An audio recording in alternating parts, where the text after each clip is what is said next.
Oke, sampun Bapak Ibu, saya buka resmi dulu nggih. Dari ini mulai ya. Pas 8.15.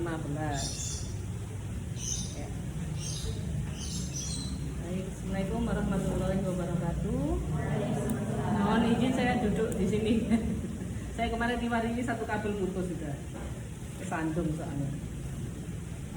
Kita mulai dulu hari ini dengan berdoa sesuai dengan keyakinan dan agama masing-masing. Berdoa mulai.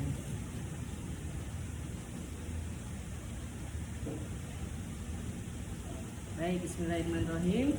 Hari ini sesuai dengan jadwal untuk kelompok 1 nanti maju modul 1 gitu ya. Saya mau berbagi cerita sedikit ini tentang perkodingan. Jadi ketika saya di Apple Developer Academy itu kami bertugas itu per kelompok, persis seperti sekarang. Jadi kalau membuat iOS apps itu harus berkelompok. Kemudian tahapnya itu nggak langsung ujuk-ujuk ngoding.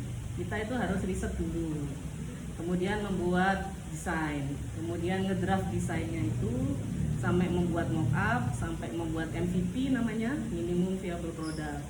Kalau desainnya sudah deal sesuai dengan apps yang akan ditargetkan, maka akan masuk ke develop.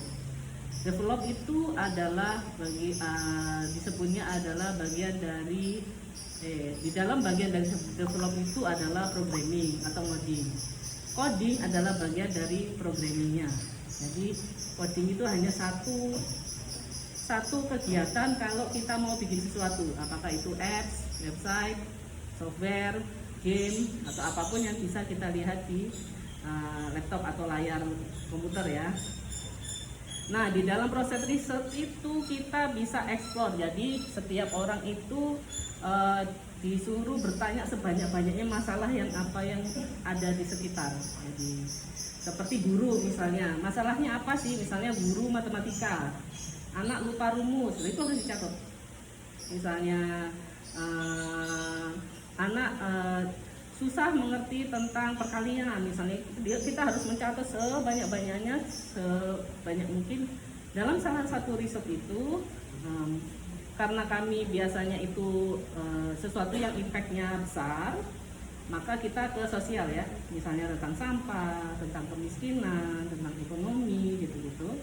Saya menemukan satu artikel yang menarik sampai sekarang dan ternyata ini maksudnya.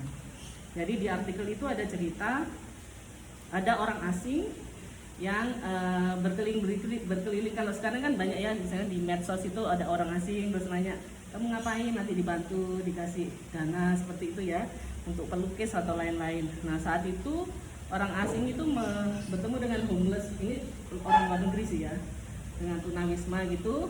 Kemudian dikasih tahu, kamu mau uang atau mau saya ajarin coding gitu.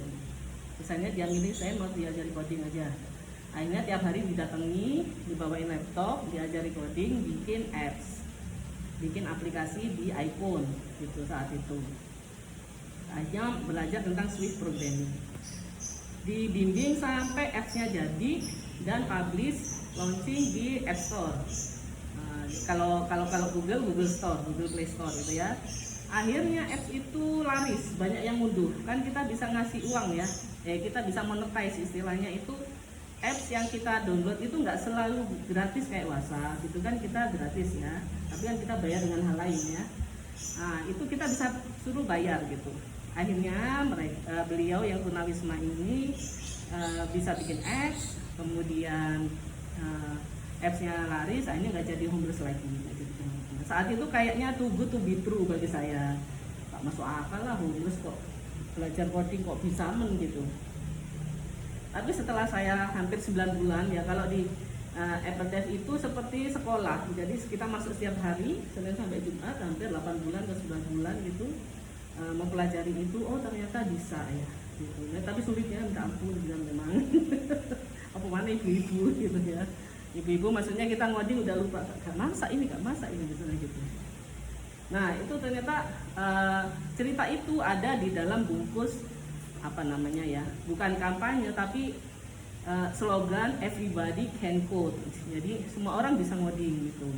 Nah, di dalam cerita itu semakin beranjak akan dikasih tahu juga bahkan di luar negeri atau bahkan di Indonesia juga sekarang semua profesi itu kalau bisa ngoding enak gitu. Misalnya desainer baju, dia itu mau bikin bajunya itu nanti bisa nyambung ke laptop atau ke apps HP, istilahnya Internet of Things. Nanti ditambahin koin-koin misalnya ya, chip gitu misalnya dimasukkan ke badannya untuk mengukur misalnya untuk para penyandang penyakit kanker misalnya gitu ya, untuk mengukur tubuhnya apa, bahaya-bahaya gimana atau gimana, nanti nyambung ke apps di HP-nya gitu ya. Nah itu dia bisa ngoding sendiri, dia nggak perlu bayar programmer yang mahal gitu, dia bisa ngoding sendiri dan itu biasa, udah biasa. Jadi kalau mengamati nanti kalau sekarang algoritma medsos, kalau jangan mulai lihat para programmer itu nanti kan nyambung ke programmer ya, nanti akan nyambung dokter yang ngoding juga, pelukis yang ngoding juga, nanti lukisannya ada barcode-nya atau apa, ada titik-titik pixel yang nanti nyambung ke coding gitu. Dari cerita ini termasuk pengalaman saya pribadi, saya kalau bisa dihitung hanya tahu coding yang nggak terlalu hebat-hebat banget, biasa awalnya hanya bisa bikin website aja, tapi dari situ bisa membuat portofolio digital sendiri, membangun usaha sendiri, startup sendiri yang akhirnya legal menjadi perusahaan ini. Hashtag Coding itu saya bikin website sendiri, nggak usah bayar. Kalau bayar kan sampai jutaan ya. Saya otak-atik sendiri, saya bikin sendiri.